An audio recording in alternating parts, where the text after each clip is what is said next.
Un lit à baldaquin surmonté d'un voile repose à côté de ce monument d'histoire. Elle s'y introduit et, encerclée par le voile, y déguste une part du recueil. Feuilletant les pages tout en s'engouffrant dans la moelleuse couette, Naëlé s'évade entre les lignes dans de fugaces pensées. Les images se mêlent aux mots, les souvenirs se confondent aux sentiments, et elle se met à penser à Sodalite. Elle pose le livre ouvert sur son ventre. Sa pensée fugitive, librement, délie les nœuds des phrases, les mots, l'encre et le papier qui s'étaient mélangés en boules dans son esprit. Assoupie, dans un nuage, Naëlé se sent légère. Une impression de voler s'installe peu à peu dans son être.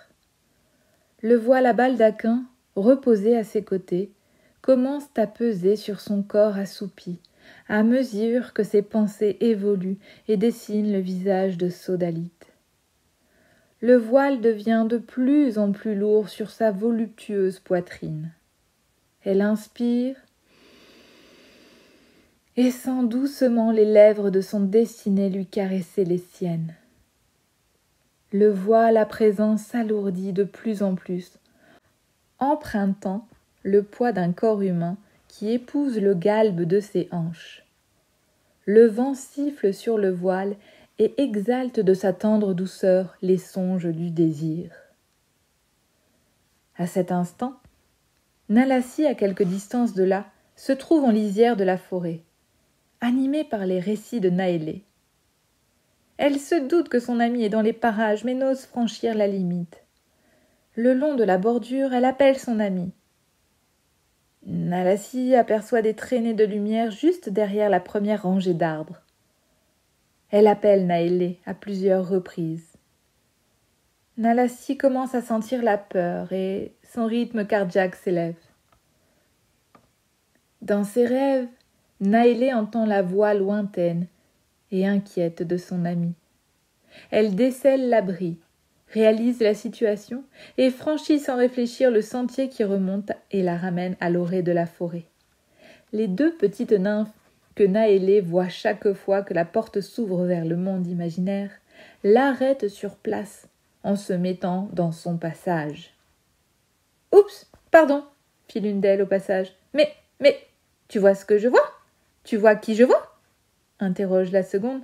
« Oh, bonne nuit, bonjour !» disent-elles en chœur de leur fine voix. « Nous changeons juste de feuille pour dormir, vois-tu. Celle-ci est trop à la lumière du jour pour nous. Alors voilà, hein, siffle-t-elle de concert. « Naëlé ! Wouhou ! Naëlé !»